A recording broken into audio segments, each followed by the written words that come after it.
1997년 세기의 대결로 불려질 만한 한 육상 경기가 많은 사람들의 주목을 받게 됩니다.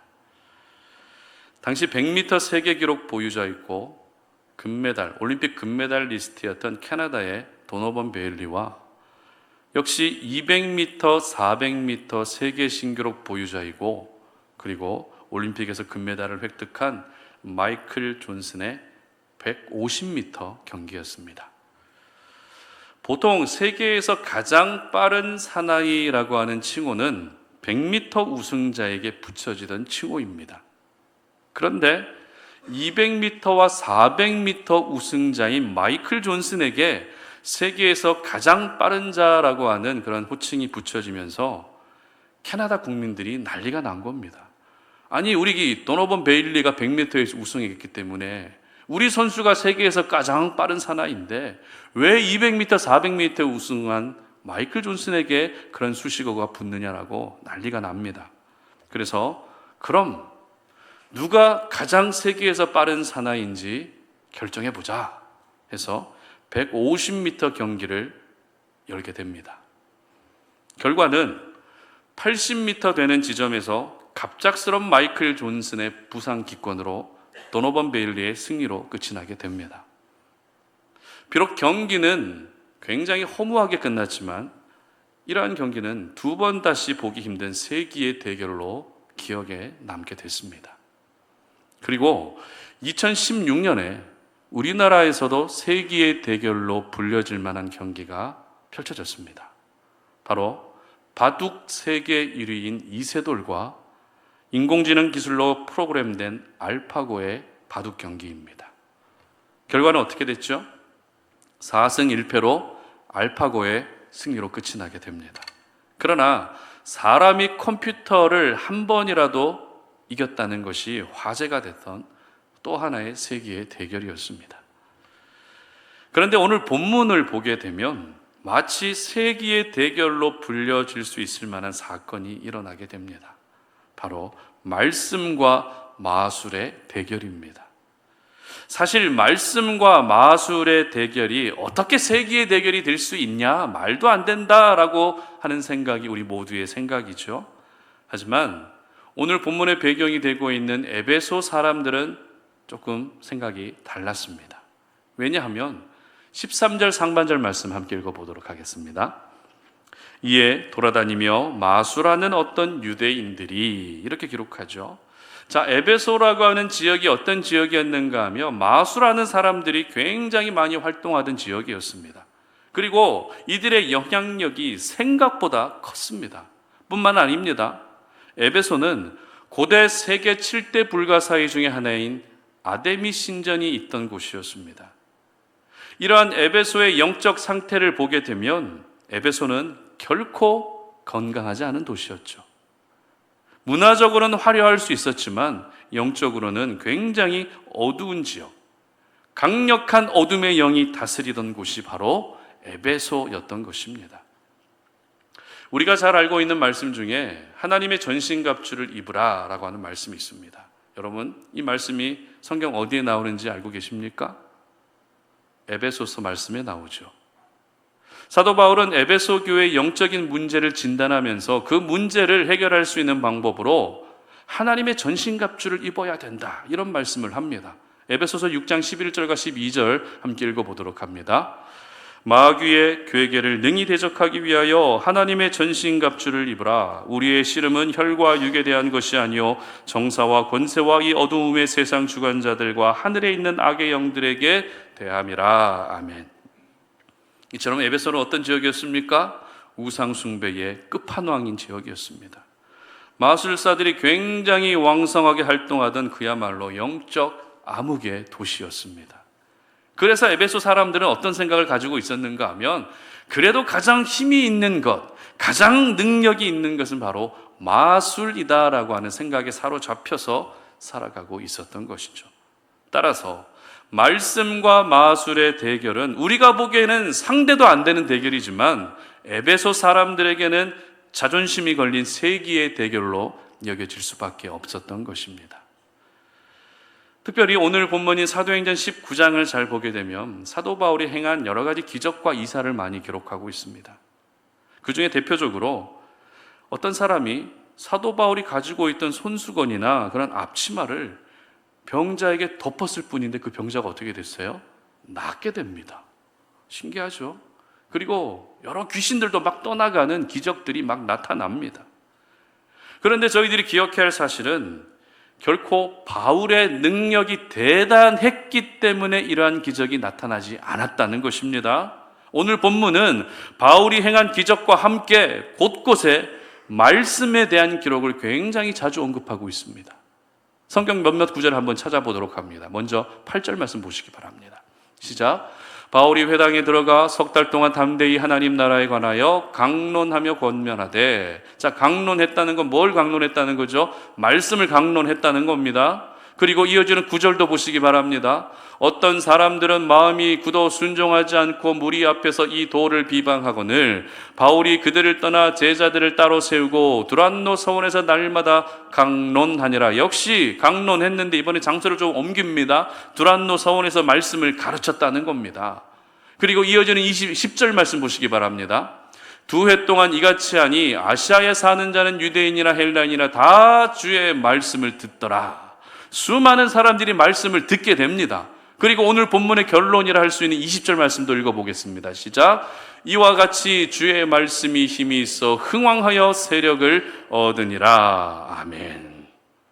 이처럼 오늘 본문은 말씀에 대해서 여러 번 언급하면서 말씀 대 마술의 결과는 말씀의 완승으로 끝이 났다라고 기록하고 있는 것입니다. 특별히 20절 말씀에서 우리가 주목해야 될 표현은 이와 같이라고 하는 표현입니다. 무슨 말인가 하면 에베소에서 사도 바울이 행했던 모든 능력, 모든 기적들이 결국 말씀이 힘이 있었기 때문에 나타난 결과였다는 것입니다. 병자가 낫고 귀신이 떠나가고 이 모든 일들이 말씀의 힘으로 나타난 결과였던 것입니다. 따라서 우리는 오늘 이 말씀을, 이 본문을 말씀 대 마술이라고 하는 대결 구도로 살펴보면서 저희들에게 주시는 영적 교훈을 한번 찾아보도록 하겠습니다. 첫 번째는 아무리 말씀이라도 사용 방법이 중요하다는 것입니다. 13절 말씀 함께 읽어봅니다. 이에 돌아다니며 마술하는 어떤 유대인들이 시험 삼아 악귀 들린 자들에게 주 예수의 이름을 불러 말하되 내가 바울이 전파하는 예수를 의지하여 너희에게 명하노라 하더라. 자, 우리가 요즘 살고 있는 이 시대는 휴대폰 없이는 안 되는 시대가 되어버렸습니다.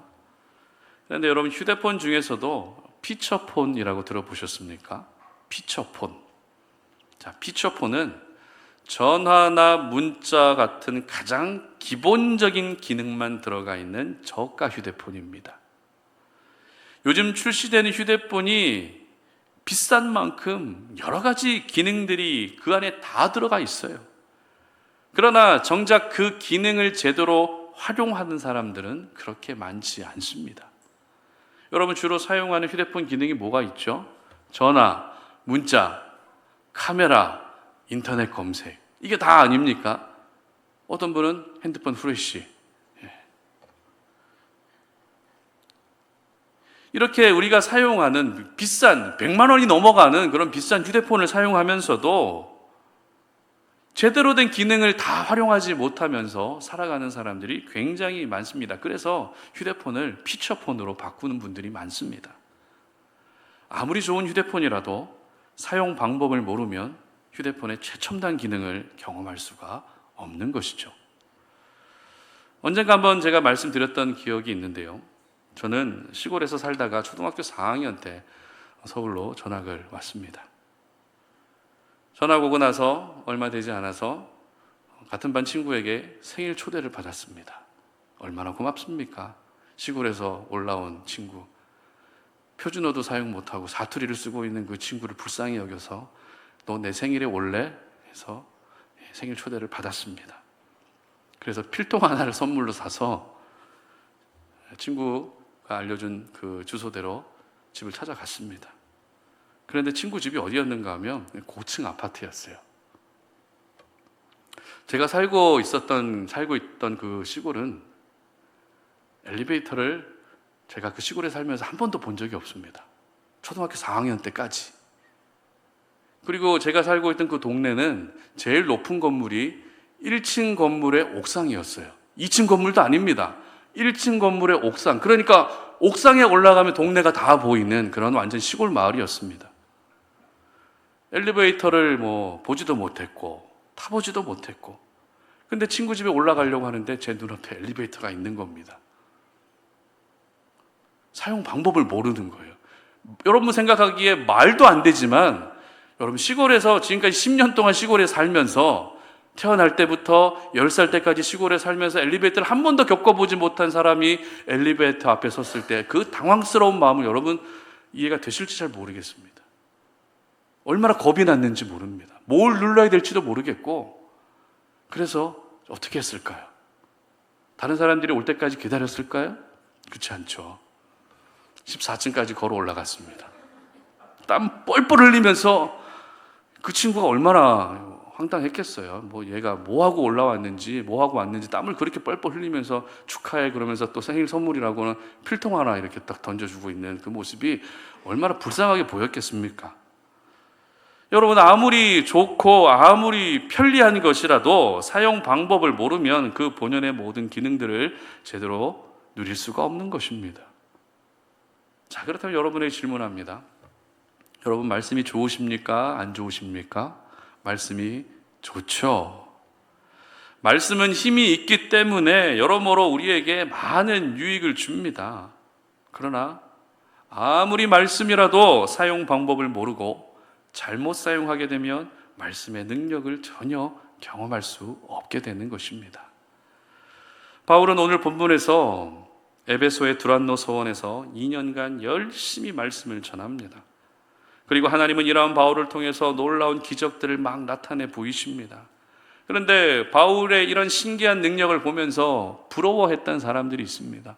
누가 부러워했죠? 마술사들이 부러워합니다. 마술사들은 이미 에베소에서 정평이 나 있는 사람들인데, 그럼에도 불구하고 마술사들이 신기한 능력을 행하는 바울을 보며 부러워했던 것입니다.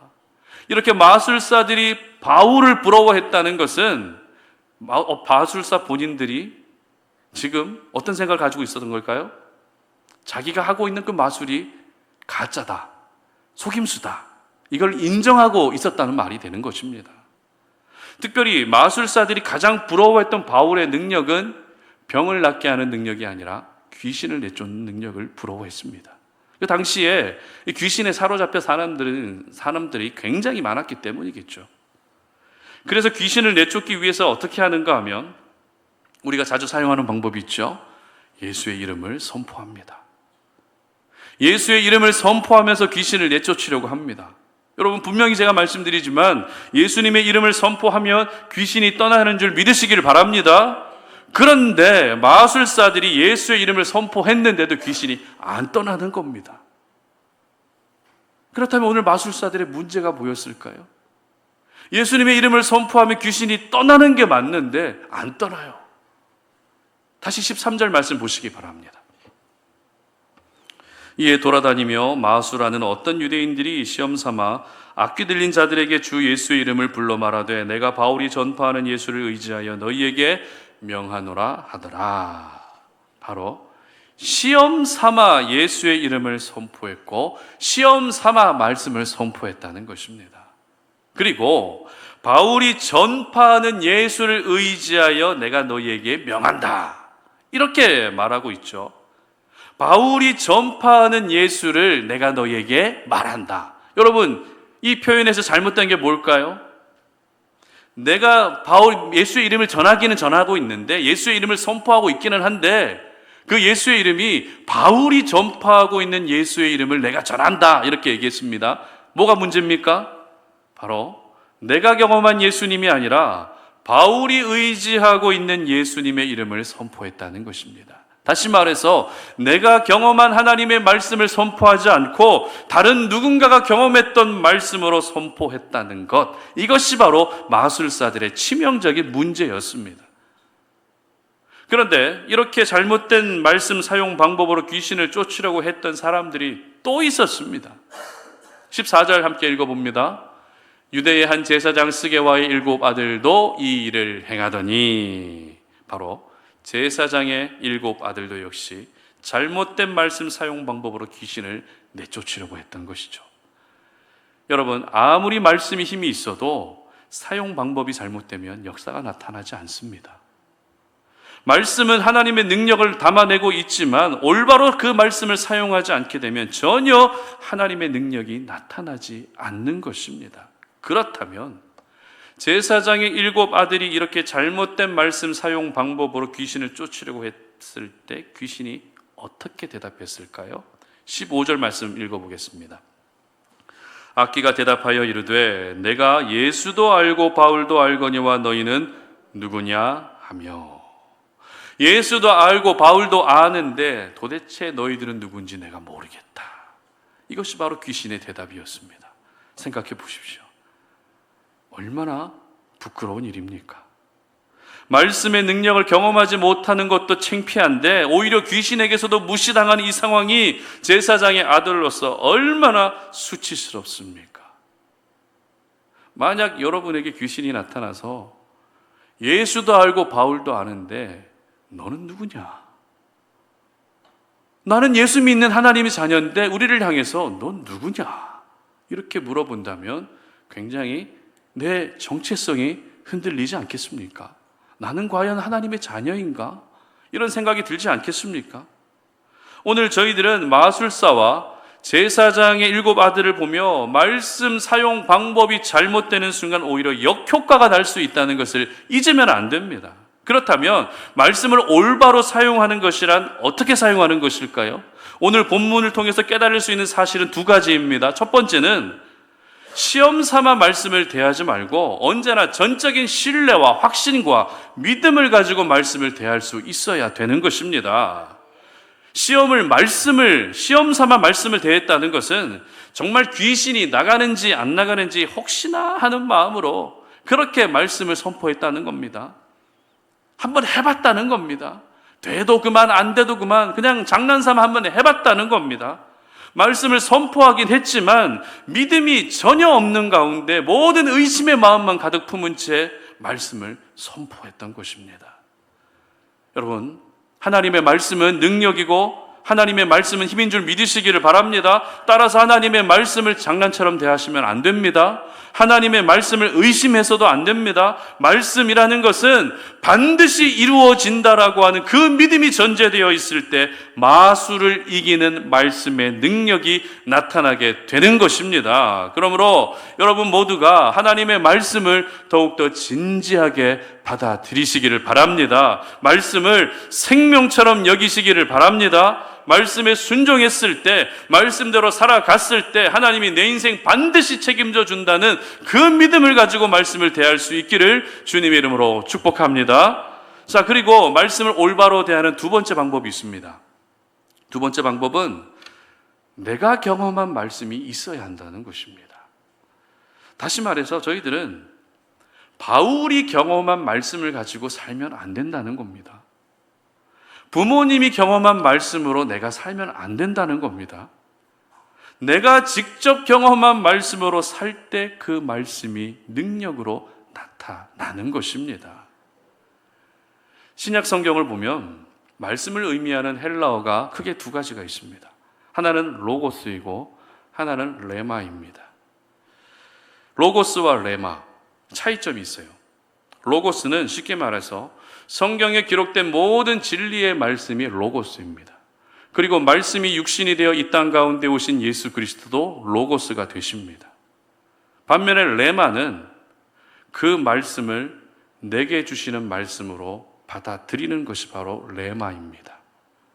쉬운 예로 성경을 읽다가 설교를 듣다가 좋은 말씀이야, 하나님의 말씀이야 이렇게 여기게 될 때 이게 로고스의 말씀이에요. 그런데 그 말씀을 단순히 좋은 말씀이야 이렇게 받아들이는 게 아니라 그 말씀을 내게 주시는 말씀으로, 말씀을 들었기 때문에 그래 내가 저 말씀대로 살아가야지, 내가 저 말씀을 약속으로 붙들어야지 라고 받아들이는 것이 바로 레마입니다. 따라서 우리는 로고스의 말씀을 어떻게 받아들여야 돼요? 레마의 말씀으로 받아들여야 되는 것입니다. 이것이 바로 내게 주시는 말씀, 곧 말씀을 올바로 사용하는 방법인 것입니다. 오늘 제가 여러분에게 말씀을 전하고 있는데 하나님의 말씀이야 라고 여기게 되면 로고스의 말씀으로 여기는 겁니다. 그것도 중요합니다. 그러나 거기에서 그치게 되면 신앙의 성장이 전혀 이루어지지 않습니다. 오늘 제가 여러분에게 전하는 그 말씀 하나하나를 로고스의 말씀으로 인식하며 그 말씀을 레마의 말씀으로 받아들일 때 여러분의 신앙 인격의 변화가 나타나고 삶의 변화가 나타나게 되는 것입니다. 그러므로 여러분 모두가 말씀의 올바른 사용 방법을 기억하시고 말씀을 올바로 사용하셔서 말씀의 진정한 힘과 능력을 경험할 수 있으시기를 주님의 이름으로 축복합니다. 두 번째는 사라질 마술보다 흥왕해질 말씀을 가까이 해야 합니다. 19절과 20절 말씀 함께 읽어보겠습니다. 또 마술을 행하던 많은 사람이 그 책을 모아 가지고 와서 모든 사람 앞에서 불사르니 그 책값을 계산한 즉 은 5만이나 되더라. 이와 같이 주의 말씀이 힘이 있어 흥왕하여 세력을 얻으니라. 아멘. 여러분, 이 세상에 영원한 것은 있다 없다? 네, 없다고 하죠. 지금 잘 나가는 연예인들의 인기도 영원할 수는 없습니다. 최신 유행하는 그런 유행들, 트렌드도 역시 영원하지는 않습니다. 지금은 아무리 인기가 많은 직업이라 할지라도 인공지능 기술이 점점 발달하고 있는 이 상황에서 앞으로 많은 직업들이 사라지게 될 거라고 전망합니다. 작년 이맘때에 미국에서 158중 연쇄 추돌 사고가 있었습니다. 158중 연쇄 추돌 사고. 그런데 이 사고의 원인이 뭐였는가 하면 안개였습니다. 안개. 그리고 2022년 중국에서는 무려 200대가 넘는 차량들이 연쇄 추돌 사고를 일으키게 됩니다. 그런데 역시 이 사고의 원인도 안개였습니다. 안개가 끼면 가시거리가 짧아지죠. 심한 경우에는 바로 눈앞에 있는 사물도 구분해낼 수가 없습니다. 그래서 안개가 하루 종일 껴있으면 운전하는데도 불편하고 생활하는데도 불편한 게 한두 가지가 아닙니다. 그러나 여러분, 그렇게 위협적인 안개라 할지라도 영원할까요? 영원하지 않을까요? 영원하지 않다는 겁니다. 해가 뜨면 기온이 상승합니다. 지표면에 접혀 있는 공기가 점점 따뜻해지면서 안개의 작은 물방울들이 수증기가 돼서 결국 다 사라지게 된다는 겁니다. 이처럼 모든 것은 사라질 수밖에 없습니다. 그러나 이사야 40장 8절 말씀을 함께 읽어봅니다. 시작. 풀은 마르고 꽃은 시드나 우리 하나님의 말씀은 영원히 서리라 하라. 아멘. 그렇습니다. 이 세상 모든 것들은 영원하지 못하고 사라지지만 하나님의 말씀만큼은 절대 사라지지 않는 줄 믿으시기를 바랍니다.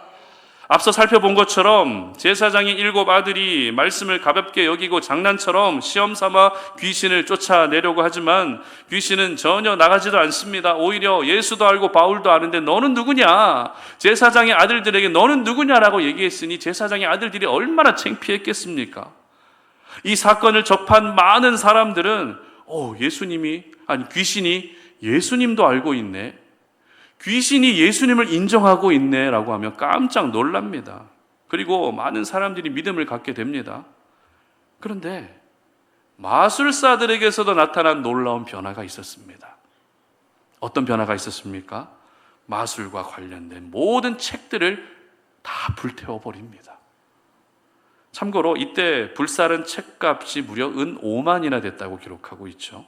이 정도 금액이면 책을 적어도 수십만 권 불태웠다는 계산이 나옵니다. 그만큼 에베소에 마술자들이 많았다는 뜻이고 마술과 관련된 책들도 많아서 마술이 마치 유행처럼 번져나가고 있었다는 것을 우리에게 보여주고 있습니다. 그런데 이 많은 마술사들이 지금까지 그렇게 의지하고 참고해 왔던 마술책들을 모두 불태워버린 겁니다. 분명 이러한 결단을 하기까지 쉽지 않았을 겁니다. 저도 이사할 때마다 책꽂이에 꽂힌 책을 바라보면서 참 많은 고민들이 생깁니다. 책을 버려야 되나 말아야 되나. 가져가기에는 이삿짐 센터에서 싫어하고 버리기에는 왠지 아깝고 그렇다고 책에 진열해 놓고 꽂아 놓는다고 해서 읽지도 않잖아요. 근데 버리는 게 그렇게 아까워요. 그래서 지금까지 여러 번 이사를 하면서 많은 책들을 눈물을 머금고 버리고 또 팔았습니다. 여러분, 누구에게나 자기에게 소중한 물건을 버리는 것을 어려워하지 않겠습니까? 힘들어하지 않겠습니까? 마술사들에게도 마술책이 얼마나 귀하게 여겨졌겠습니까? 재산처럼 여겨졌을 겁니다. 마술책을 보면서 마술을 배워야 했기 때문에 그 책을 버리는 게 너무 아까웠을 겁니다. 그런데 그 책을 다 불태워 버립니다. 그런데 이 마술책을 불태웠다는 것이 굉장히 중요한 의미가 있습니다. 어떤 의미인가 하면 이제 더 이상 나는 마술사로 살지 않겠다. 이제 나는 더 이상 마술사로 살지 않고 예수님을 믿고 구원받은 그리스도인으로 살겠다라고 하는 그런 중요한 의미가 담긴 행동이었다는 것이죠. 이처럼 말씀의 능력은 마술사들의 인생을 송두리째 바꿀 만큼 강력한 파괴력이 있다는 것을 믿으시기를 바랍니다. 특별히 저희들은 오늘 본문을 묵상하면서 19절에 기록되어 있는 마술책들이 불에 타서 사라졌다는 이 표현과 이어서 20절에 기록되어 있는 주의 말씀이 흥왕했다라고 하는 이 표현을 서로 주목할 필요가 있습니다. 마술책은 사라졌지만 말씀은 흥왕했다. 전혀 대조되는 표현이죠. 완전히 상반되는 표현입니다. 그러나 말씀 대 마술의 대결에서 말씀이 시원한 승리를 거뒀다는 것이 오늘 이 본문의 결론이었던 것입니다. 여러분, 그렇습니다. 마술은 결국 사라지게 되어 있습니다. 마술은 절대 영원할 수가 없습니다. 그러나 하나님의 말씀은 사라지지 않습니다. 말씀은 영원할 뿐만 아니라 점점 더 흥왕해져 가는 것입니다. 흥왕해져 간다는 것은 더 널리 퍼져간다는 의미입니다. 이제 에베소에서 더 이상 마술책을 찾아볼 수는 없었겠지만 하나님의 말씀은 너무나도 쉽게 접할 수 있는 책이 됐다는 겁니다. 하나님의 말씀이 이제 유행이 됐다는 겁니다. 지금까지는 마술이 유행이었지만 이제는 하나님의 말씀이 유행이 되는 그러한 변화가 이 땅 가운데 나타나게 된 것입니다. 그렇다면 여러분은 사라질 마술을 가까이 하시겠습니까? 아니면 더욱더 흥왕해지는 말씀을 가까이 하시겠습니까? 이 질문에 대한 우리의 대답은 이미 결정됐습니다. 정해졌습니다. 여러분, 마술을 가까이 하지 마시고 말씀을 가까이 하시기를 바랍니다. 마술은 속임수일 뿐입니다. 마술은 거짓입니다. 마술은 우상이고 마술은 미신입니다. 마술은 세상 지식과 같은 것에 불과할 뿐입니다. 우리가 TV에서 마술사들이 나와서 마술 그것만 생각하는데 본문의 의미를 보게 되면은 오늘 본문에 기록된 마술은 제가 말씀드린 것처럼 속임수고 거짓이고 우상이고 미신이고 세상 지식, 이 모든 것들을 포함하는 표현이 바로 마술이라고 하는 표현입니다.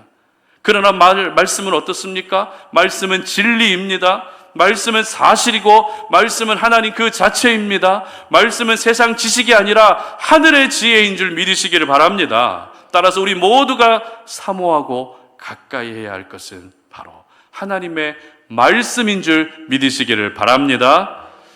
신명기 6장 말씀을 보게 되면 이스라엘 백성들의 자녀 교육의 대헌장이라 할 수 있는 말씀이 기록되어 있습니다. 신명기 6장 6절부터 9절까지 말씀을 함께 읽어보겠습니다.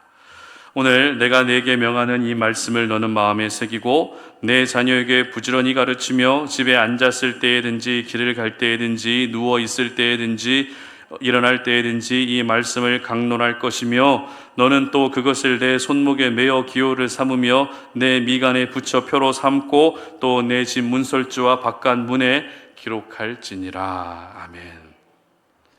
여러분, 자녀 교육의 핵심이 뭐죠? 말씀이에요. 그리고 그 말씀을 자녀들이 어떻게 하면 더 가까이 할 수 있을까? 그 말씀을 가까이 할 수 있는 환경을 만들어주는 역할이 바로 부모의 역할입니다. 그러니까 우리 부모님들, 자녀들 탓하지 마세요. 너는 왜 이것밖에 안 되냐? 너는 왜 이 모양이냐? 탓하지 마세요. 말씀을 가까이 할 수 있는 환경을 안 만들어준 여러분의 책임이 더 큽니다. 오늘 이렇게 이스라엘 백성들, 유대인들이 하나님의 말씀을 자녀들이 가까이 할 수 있게 했다는 것은, 그 자녀의 인생을 결정하는 것은 부모님의 그런 생각과 판단이 아니라 바로 하나님의 말씀이 그 자녀의 인생을 결정한다는 것을 알고 있었기 때문에 어떻게든 이 말씀을 가까이 할 수 있는 환경을 만들어 주었던 것입니다. 그러니까 여러분만 말씀을 가까이 하지 마시고 여러분의 자녀들이 말씀을 가까이 할 수 있는 환경을 반드시 만들어 주시기를 바랍니다. 아침마다 성경 구절도 좀 보내주시고요, 저녁에 또 말씀으로 또 한번 축복해 주시고, 여러분 이렇게 계속 자녀들이 말씀을 읽을 수 있도록, 말씀을 보고 하나님의 말씀이구나, 힘들 때 그 말씀 보고 위로를 얻고 힘을 얻을 수 있도록 그 모든 환경들을 만들어주는 역할이 바로 부모님들의 역할입니다. 여러분, 분명히 말씀드리지만 말씀의 능력은 말씀을 많이 알아야 나타나는 것이 아닙니다. 말씀의 능력은 성경 말씀을 얼마나 많이 외우고 있느냐로 나타나지 않습니다. 하나님의 말씀의 능력은 말씀을 가까이 할 때 나타나게 되는 것입니다. 말씀의 능력은 말씀을 가까이 하고 그 말씀대로 살아낼 때 그 능력이 경험되는 것입니다. 바라기는 하나님의 말씀을 읽고 묵상하는데 여러분 더 많은 시간을 들이시기를 바랍니다. 그리고 하나님의 말씀을 듣는 것도 즐거워하시기를 바랍니다. 그래서 더 이상 사라질 마술을 가까이 하는 것이 아니라 흥왕해질 말씀을 가까이 하셔서 여러분의 삶 가운데도 매일매일이 하나님의 은혜로 흥왕해지는 은혜가 있으시기를 주님의 이름으로 축복합니다. 말씀을 맺겠습니다. 사도 바울이 에베소 땅에서 행한 놀라운 기적과 이적은 모두 하나님 말씀에 의해서 나타난 기적들이었습니다. 말씀을 전했고, 말씀을 들었고, 말씀을 믿었기 때문에 그 기적으로 나타난 겁니다. 많은 사람들은 오늘도 내 인생에 기적이 일어나기를 바라고 있어요. 어떤 상상도 못했던 기적, 과학적으로 설명이 안 되는 기적, 인생 역전, 이런 것만을 바라보다 보니 오늘 본문을 보면서 바울이 행한 기적을 더 주목하고 있을지도 모르겠습니다. 그러나 그 기적조차도 어디에서부터 시작됐다고요? 말씀에서 시작됐다는 것을 기억한다면 우리는 기적을 주목하는 것이 아니라 말씀을 주목할 수 있어야 됩니다. 말씀 대 마술이라는 대결은 너무나도 싱겁게 말씀의 승리로 끝이 나게 됩니다. 사실 처음부터가 게임도 안 되는 대결이었지만 에베소 사람들은 혹시나 하는 마음에 마술을 더 의지하고 있었던 것입니다. 여러분도 혹시 이런 마음이 있지 않습니까? 혹시나 그래, 잠깐 하나님 말씀 뒤로 제쳐놓고 내가 세상 방법을 한번 해보면 혹시 되지 않을까? 혹시나 하는 마음. 여러분, 마술의 힘이 있는 것이 아니라 말씀의 힘이 있습니다. 말씀이 곧 예수 그리스도이시기 때문에 말씀을 통해 하나님의 능력이 나타나는 것입니다. 그런데 아무리 말씀이라도 사용 방법이 잘못되면 무용지물입니다. 장난삼아, 재미삼아 말씀을 대하지 마시고 로고스의 말씀을 레마의 말씀으로 받아들이시기를 바랍니다. 그리고 사라질 마술을 가까이 하지 마시고 흥왕해질 말씀을 가까이 하시기를 바랍니다. 그래서 말씀의 능력이 하나도 빠짐없이 여러분들의 삶 가운데 경험되는 은혜가 있으시기를 주님의 이름으로 축복합니다. 우리 시간에 함께 찬양할 텐데요, 말씀 앞에서라고 하는 찬양입니다. 이 찬양 하나님께 올려드리고 기도하는 시간 갖도록 하겠습니다.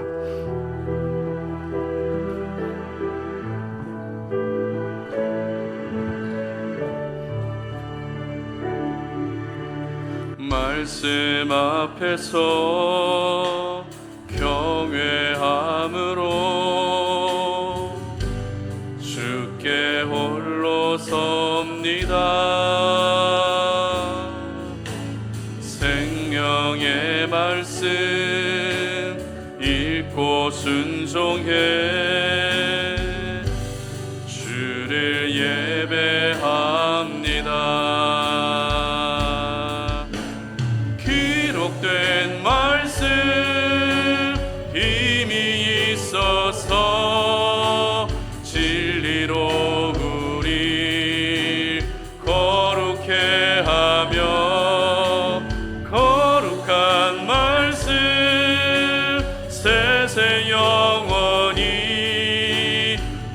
복음이 되어 말씀하시네. 하나님 말씀에 두려워 떠는 자, 그 말씀에 생명을 거는 자, 한 사람 찾으시는 주님의 약속을 믿어. 하나님 말씀에 운명을 거는 자, 순종하며 주 따라가는 자, 영원한 하나님 나라 이뤄갈 주의 교회여. 일어나라. 하나님 말씀에 두려워 떠는 자, 그 말씀에 생명을 거는 자, 한 사람 찾으시는 주님의 약속을 믿어. 하나님 말씀에 운명을 거는 자, 순종하며 주 따라가는 자, 영원한 하나님 나라 이뤄갈 주의 교회여. 일어나라.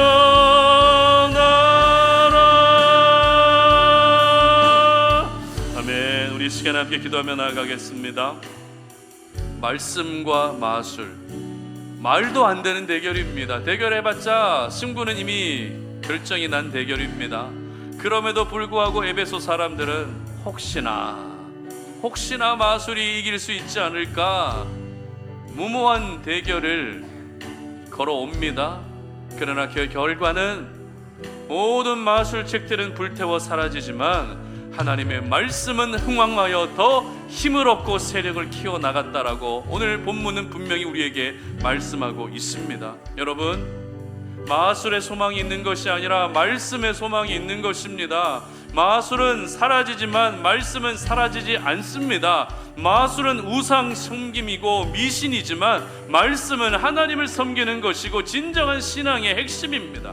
여러분, 그러나 아무리 말씀이라도 말씀 사용을 잘못하게 되면 능력이 나타나지 않습니다. 말씀 사용을 잘못하게 되면 오히려 내가 수치를 당하고 부끄러움 당하게 됩니다. 그러므로 말씀을 가볍게 여기지 마십시오. 말씀을 시험 삼아 대하지 마십시오. 장난 삼아 말씀을 대하지 마십시오. 말씀이 생명임을 기억하며 그 어느 때보다 항상 말씀을 진지하게 대할 수 있기를 바랍니다. 그리고 하나님의 로고스의 말씀을 레마의 말씀으로 받아들이시기 바랍니다. 아, 좋은 말씀이구나, 하나님의 말씀이구나, 거기에 그치지 마시고 그래서 내가 어떻게 해야 되겠다라고 하는 그 약속의 말씀을 붙들 수 있는, 말씀을 의지하고 내가 그 말씀들 한번 살아봐야 되겠다라고 결단할 수 있는 레마의 말씀으로 받아들이시기를 바랍니다. 그러면 말씀의 능력이 나타나는 겁니다. 여러분, 사라질 마술을 가까이 하지 마시고 영원할 흥왕해질 말씀을 가까이 하셔서 내 삶 가운데 말씀의 능력이 단 하나도 빠뜨림 없이 온전히 경험되어지고 하나님의 약속된 말씀이 빠짐없이 이루어질 수 있는 은혜를 허락해달라고 다 함께 주여 한번 외치고 기도하며 나아갑니다. 주여, 하나님 아버지 감사합니다. 오늘도 하나님의 거룩한 말씀을 통해서 하나님 아버지, 우리가 정말 의지하고 우리가 가까이 해야 할 것이 하나님의 거룩한 말씀임을 기억합니다. 하나님, 마술은 결코 사라질 수밖에 없습니다. 마술은 우상 섬김입니다. 마술은 미신입니다. 마술은 세상 지식에 불과합니다. 하나님, 마술은 속임수입니다. 그러나 하나님, 말씀은 그렇지 않습니다. 말씀은 진리입니다. 말씀은 예수 그리스도이시고 말씀은 하나님이십니다. 그렇기 때문에 우리가 사라질 마술을 가까이 하는 것이 아니라 영원한 흥왕해질 말씀을 가까이 하기를 원합니다. 아버지 하나님, 그러나 그 말씀이라 할지라도 아버지 하나님, 우리가 말씀을 절대 가볍게 대하지 않게 하여 주시옵소서. 시험 삼아 대하지 않게 하여 주시옵소서. 장난 삼아 대하지 않게 하여 주시옵소서. 하나님, 그 말씀을 진지하게 믿음으로 대할 수 있게 하여 주시고, 하나님 아버지, 부모님이 경험한 말씀으로 내가 사는 것이 아니라 또 다른 누군가가 경험한 말씀으로 사는 것이 아니라 내가 경험한 레마의 말씀으로 살아갈 수 있는 저희들 되게 하여 주시기를 원합니다. 그래서 우리 삶 가운데 하나님만이 허락해 주실 수 있는 놀라운 역사들이 나타나게 하시고 귀신이 떠나가는 은혜도 베풀어 주시기를 원합니다. 병든 자들이 낫는 은혜도 허락하여 주시기를 원합니다. 매 순간이 우리 삶 가운데 하나님의 기적을 경험하는 삶이 될 수 있도록 도와주시옵소서. 참 좋으신 하나님, 오늘도 우리가 하나님의 거룩한 말씀을 통해서 마술은 사라지지만 말씀은 흥왕해진다는 것을 깨닫습니다. 혹시나 하는 마음에 우리가 의지하였던 것, 혹시나 하는 마음에 우리가 가까이 했던 것은 과연 무엇입니까? 하나님, 하나님의 말씀이 진리이고 하나님의 말씀이 우리를 살리는 것이기에 말씀을 가까이 할 수 있는 저희들 되게 하여 주시옵소서. 아무리 하나님의 말씀이라 할지라도 사용 방법이 잘못되면 아무 능력이 나타나지 않는데 우리가 그렇게 말씀을 잘못 사용할 때가 얼마나 많았습니까? 믿음 없이 그냥 형식적으로 말씀을 선포했고 로고스의 말씀을 듣고서도 레마의 말씀으로 받아들이지 않는 그냥 좋은 말씀이구나라는 정도로만 이해했던 우리의 모습, 그러니 도무지 우리 삶 가운데 말씀의 능력이 나타나지 않았던 것입니다. 오늘 이 말씀을 통해서 우리가 우리의 모습을 돌아보니 하나님, 내가 경험한 말씀이 있게 하여 주시옵소서.